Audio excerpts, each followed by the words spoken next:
Welcome to 35 West. I'm Chris Hernandez-Roy, Deputy Director of the Americas Program at CSIS and co-host of the 35 West podcast.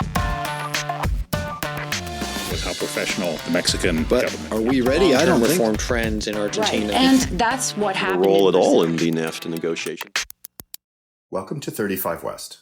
I'm Chris Hernandez-Roy, Senior Fellow and Deputy Director with the Americas Program at CSIS and the co-host of the 35 West podcast. Throughout the Western Hemisphere, ports play a critical role in fostering economic growth and serving as gateways through which the region engages a world that is eager for it to play a greater role in global value chains.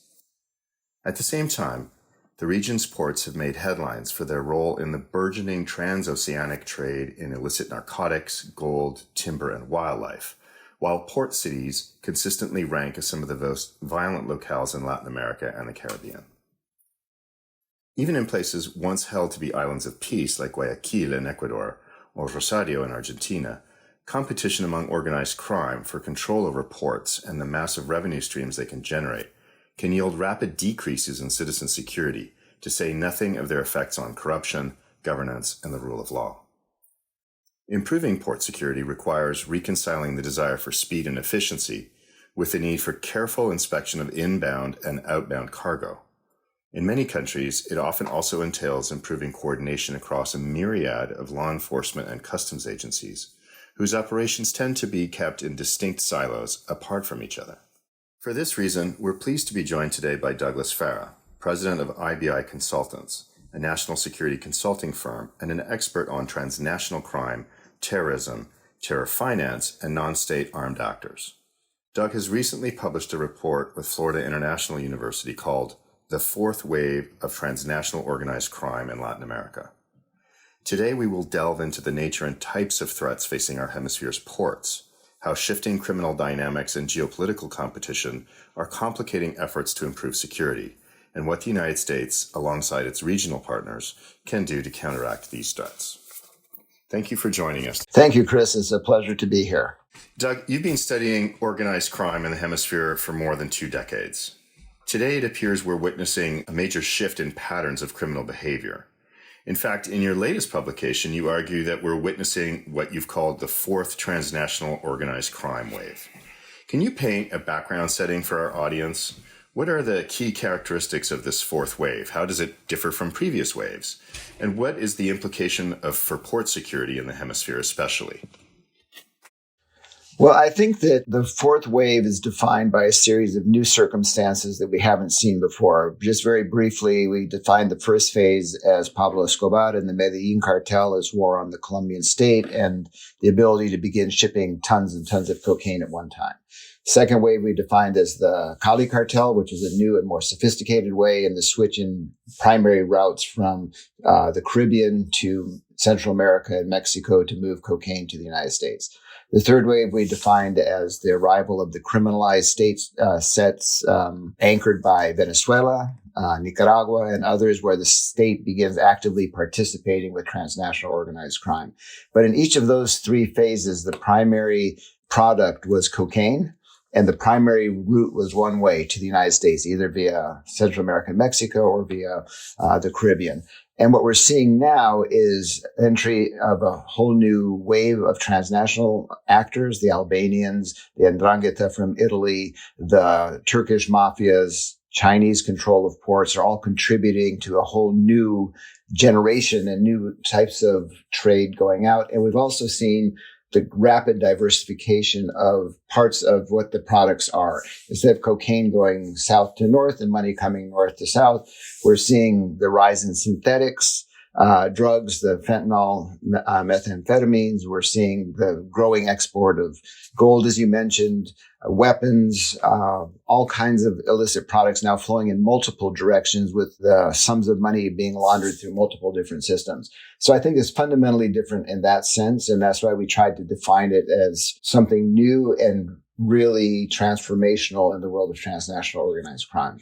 Doug, part of this transformation that you've described is the push by organized crime to diversify the revenue streams. And it includes breaking into more legitimate businesses as well as the trafficking in the commodities like the ones you've just mentioned a minute ago. In all cases, ports are the point of convergence and the nexus between criminal supply and demand. How do the mechanics of trafficking differ depending on the illicit commodity in question? Do we see the same groups involved in all of these industries, or have various groups carved out their own niches?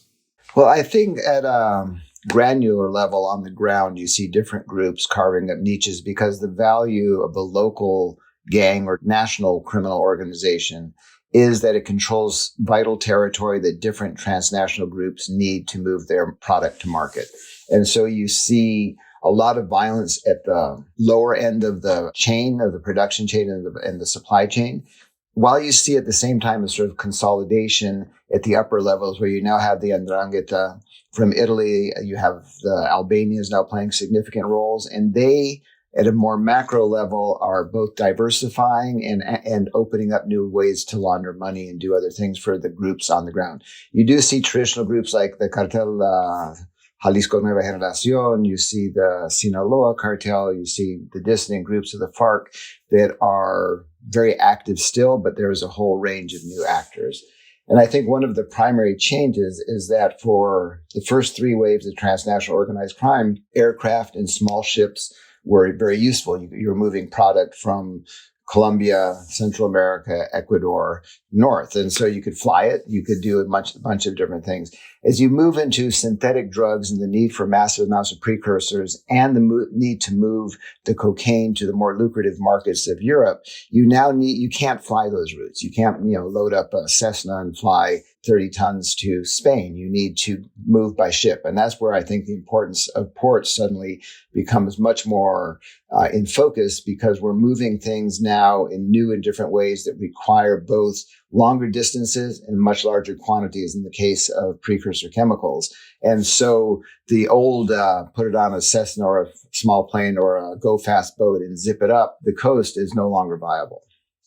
Doug, looking at the region today, where are some of the key hotspots? And are there areas that have not attracted as much media attention that we should be looking at? Well, I think the most visible hotspot is Ecuador, where you have identifiable mafia groups or different transnational criminal groups from Albania, very strongly present in the port of Guayaquil. Also in other parts of the country, you have the massive presence of different groups in the prison structures there, controlling the prisons and the criminal groups from the prison structures. And I think that is probably the most visible one and the most visible threat to democratic rule of law, because those groups have been able to operate with a high level of impunity. If you follow Ecuador, you know that it was traditionally one of the most tranquil countries in the hemisphere. And last year, for the first time, it was the number one country in the hemisphere in homicide rates. The homicide rate has gone up more than 800% in the past 5 or 6 years. So it's really alarming. I think the other country you see coming into focus with the same types of issues because of its port insecurity and its geographic position is Costa Rica. It unfortunately has Nicaragua for a neighbor, where you have the Ortega regime as a major criminal player in the hemisphere and able to move into Costa Rica, which it doesn't have a military, has a long history of being a Pacific nation and a sea of violence in Central America. So I think Costa Rica is another major area of concern. The place where you see homicide rates also really taking off is Uruguay, which is a traditionally very tranquil country as well. But because of its ports and its access to preferred exports into Europe is now under siege by different criminal groups who want to take advantage of that. And again, you have a very small country with no capacity to deal with this massive sudden influx of different organizations. If you were just dealing with Uruguayan organizations, okay, but now you have Mexicans, Italians, Turks all coming in, and the system is simply not equipped to deal with that. Rosario, the sort of main outlet port from the rivers to the ocean in Argentina, is another hotspot where you can see the spikes in violence as different local groups vie for control of routes that bigger transnational groups need to move their product, again, to Europe. Can we focus on the Southern Cone for a minute? I think when most people think of transnational organized crime and the movement, especially of drugs in our region, they think of cocaine moving up from the Andean region through the Caribbean, as you mentioned earlier, or through Central America. and then, synthetics coming over the border from primarily, I guess, from Mexico. But increasingly, drugs, particularly cocaine, are flowing south to these places that you just talked about, Uruguay and Argentina. Can you describe sort of how that is working? I understand that the Paraguay-Paraná sort of river system is now a major highway for drugs leading to some of these Southern Cone Atlantic ports. Well, there are two phenomena, I think, driving what you're seeing in the Southern Cone now. One is the higher price of cocaine in Europe making shipping from the Atlantic ports of the Southern Cone toward Europe much more lucrative proposition than sending cocaine, for example, to the U.S. market, where consumption has dropped by 40-50% in the last 7 years, and the U.S. market is shifting heavily to synthetics. Europe, the former Soviet Union, and other countries are not. You also have a boom in consumption of cocaine in Australia and New Zealand on the Pacific side. And you have internally in the Southern Cone, Chile, Argentina, and Uruguay are three of the top 10 consumers of cocaine per capita in the world. So you have internal markets because when the product is moving from Bolivia or Peru southward, the traffickers will usually pay in kind, meaning they'll give you a kilo of cocaine instead of cash. If you have that kilo of cocaine, the only way you can turn that into cash as a small gang leader in a neighborhood in Rosario is to sell that product internally to generate revenue. So you create internal markets that expand very rapidly and are quite lucrative. So I think you have those two forces driving that shift away from the U.S. as the primary cocaine market and as the desirable cocaine market to markets that are more lucrative, easier to get into, shorter distances. And the replacement, again, in the United States is not that people have stopped using drugs. It's just cocaine has sort of aged out, and there's a whole raft of synthetics that are not dependent on climate. You don't need to grow coca leaves to make methamphetamine. You don't need to grow poppy.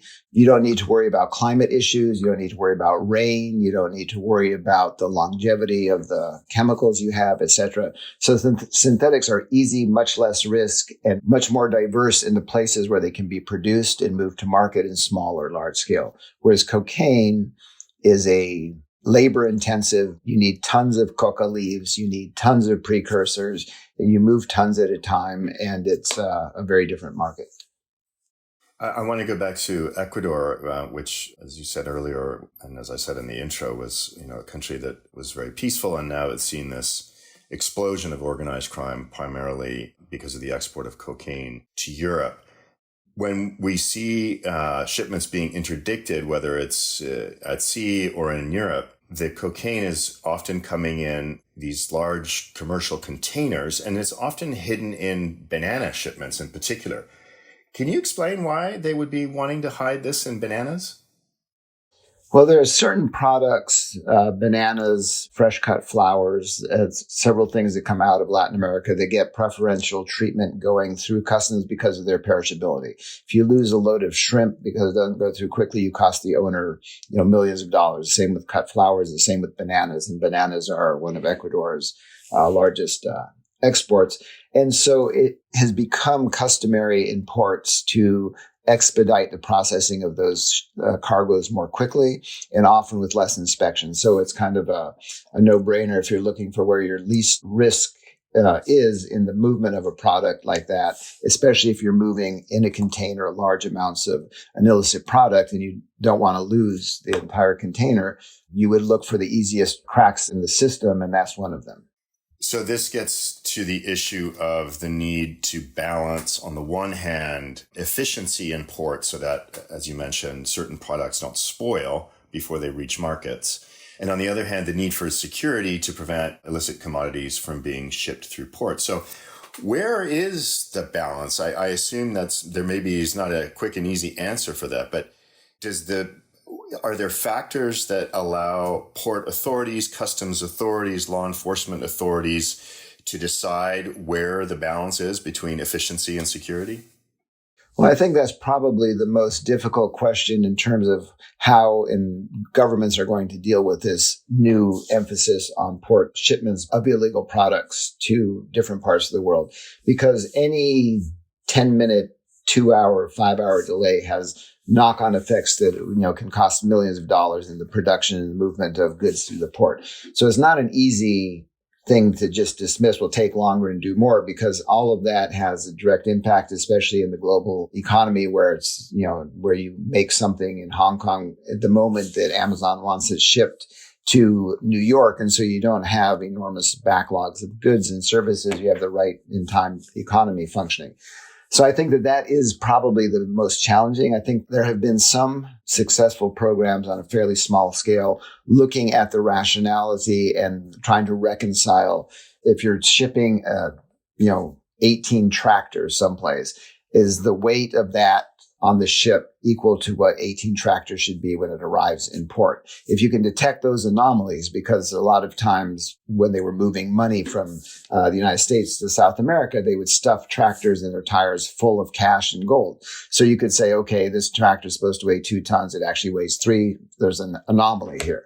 I think that's the easiest and most efficient way to get at the long-term effect of trying to slow down traffic or have more security. I think this is one area where artificial intelligence may be hugely helpful, where you can develop methods of identifying anomalous projects, where you can develop programs that can find anomalies in the export patterns. If you see, as we did in Honduras, where Chinese companies were exporting supposedly tons of tomatoes in unrefrigerated ships to Port of Cortés in Honduras, that's obviously not true.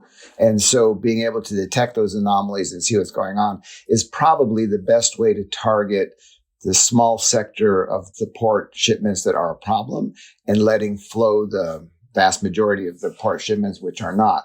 But it's very complicated. You need political will. You need financing. You need alliances. You need to be able to query the country of origin as to where this is coming from, if it's real, etc. And all those are major obstacles.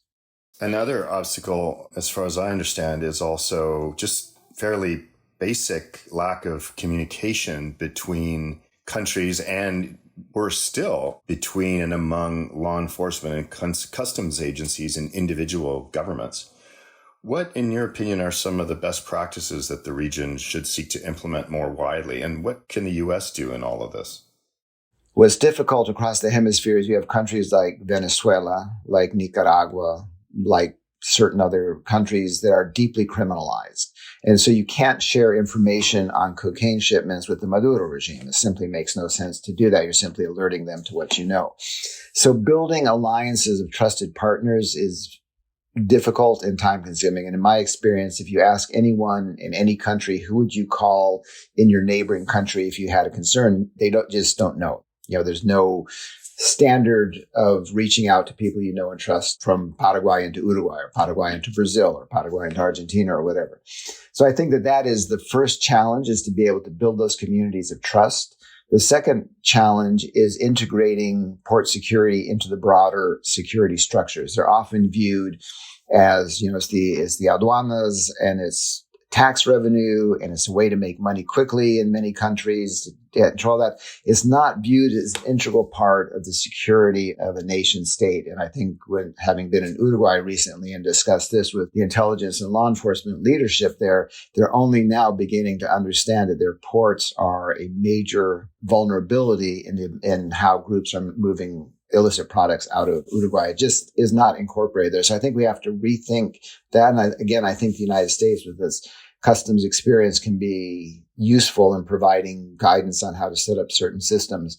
And I also think the really challenging issue in a lot of cases is political will. You find in countries that have not faced this in the past that they simply don't believe it's happening in their country, or they don't believe the threat of it is as real as it is. And it takes time and constant communication to begin to help countries understand that this is, in fact, not just an economic issue, but a national security issue.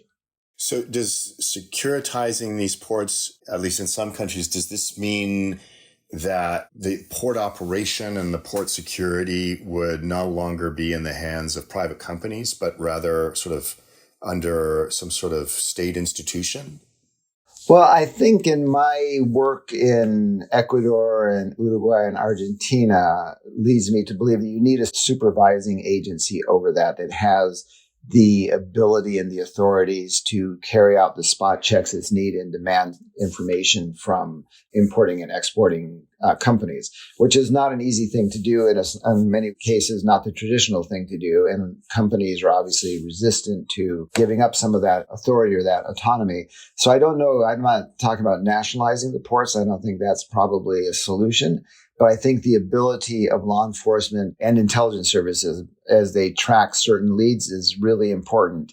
And I think that is, again, in each country, the systems are different. And in each country, you need to have groups that trust each other and that aren't contaminated, that aren't corrupt.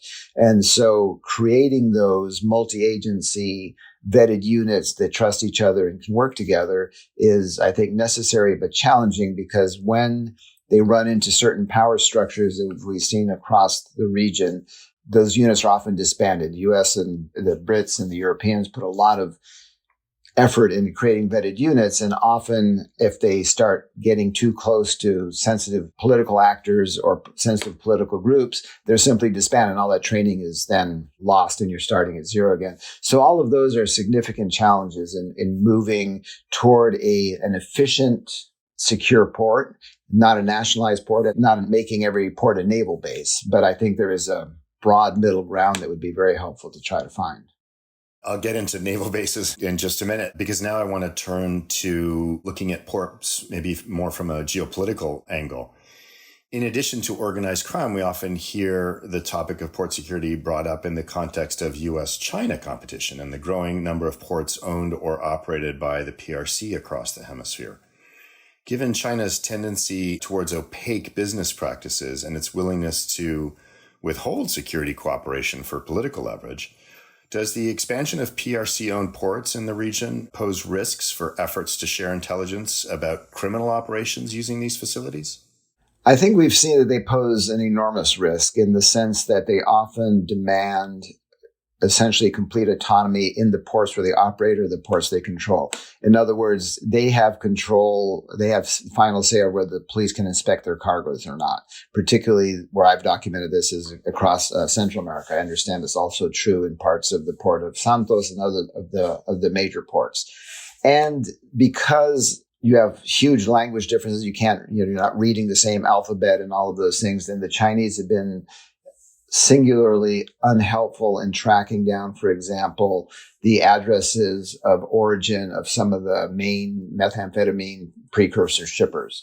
In other words, so you have 80% of the precursors coming out of 2 Chinese provinces.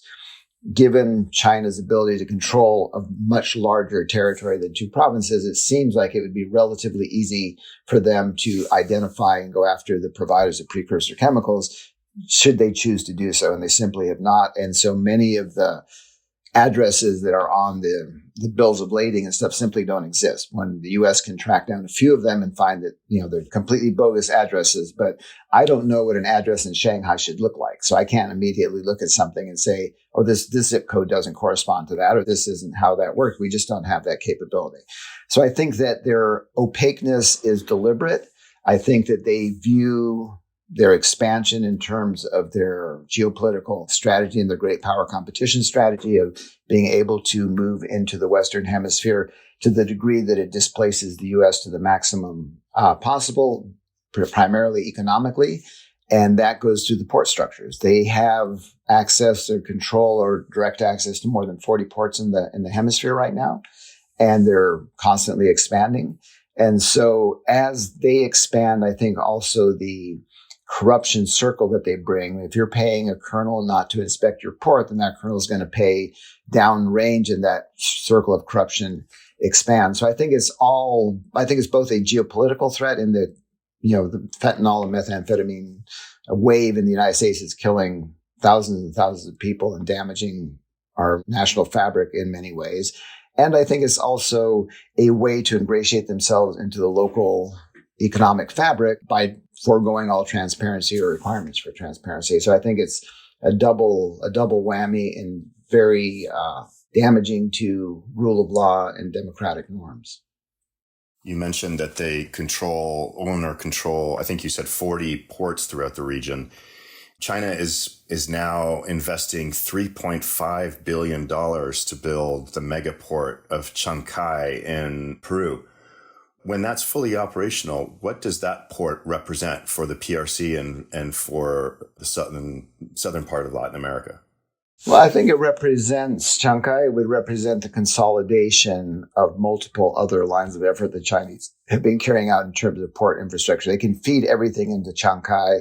Then they'll be on the Pacific coast and is much closer to their markets. And if you studied how the Chinese operate, they will often give loans and credits to certain projects that will then use the ports, but those loans and credits can only be used to buy Chinese products. So, and the same as they do with their debt swap, they'll take an enormous amount of your debt, as they've done in Argentina, and say, okay, we have $11 billion of your debt, but you can only use those reserves we gave you to buy Chinese products. So I think it's going to further distort the economic relations in the region. I think it will give them a centralized foothold in a way that none of the other ports have done so far, because it will give them enormous autonomy in an infrastructure that will allow them to operate with complete opacity, going forward. So I think it's going to be a major problem, just as having control of both ends of the Panama Canal and now working to have control of the water flows into the Panama Canal to combat the drought that is making the canal much less viable, are all part of a long-term strategy of sewing up key choke points in the supply chain so that PRC has control of those choke points. China's also wanted to build, for instance, a port at the very tip of South America, basically near or on the Strait of Magellan. It is not going to come to pass. The Milei government has basically firmly closed the door on that. But this raised questions, and indeed Chancay does as well, about the potential dual use of some of these Chinese-controlled ports. Can you speak to that possibility, dual use, and what it would mean? Well, I think the port of Ushuaia in Argentina was clearly, we were monitoring how they talked about the port, and it went from being something that was discussed in purely commercial terms, giving a launching pad into Antarctica and all of these things, to beginning to incorporate, well, we might need some military protection. Well, we might need to have naval ships here. Well, the discourse changed over time, became much more militarized than it had started. And I think that's the true intention. And I think observing how the Chinese operate and the ports they control, once they're there, they will impose an absolute blackout on information of who's docking there and why they're docking there. So I think the opportunity to open it up to have semi-permanent or sort of floating military bases in the region that could support any aggression that they wanted to carry out any place, or mess up efforts if they were to invade Taiwan, to slow down U.S. response time and others' response times, I think are real concerns. And I think that the PRC is constantly saying that it is just a benign economic force out there to try to help people in their own economy is clearly not true in how they handled Ushuaia and how they're trying to handle Puerto Coronel in Chile, where they're trying to move into, which is also very far to the south, and what they've demonstrated in numerous other ports. I think Chancay would give them the wherewithal, the space and the size and the control to have a dual-use port that would be very opaque to the rest of the world. Doug, is there something that we didn't cover? Anything else that you'd like to add? I think it is important to understand that ports are really the new operational centers for transnational organizations, simply because of the distance and the amounts and the markets that they're aiming for now. It's not something that's going to go away in the near future, and it gives them global reach in ways that these transnational criminal groups haven't had before, and the ties they have with the extra-regional actors. So I think it's something that's here to stay, and something we need to pay a lot more attention to, because it is not a passing phase that they're going through. It's a permanent part of their architecture that is now posing an existential threat to democratic governance and rule of law across the hemisphere. Doug, thanks very much for joining us on 35 West today. We really appreciate you taking the time to speak with us. A pleasure, Chris. Thank you for having me. And that's it for this week's edition of 35 West. We hope you enjoyed listening and that you'll stay tuned for future episodes.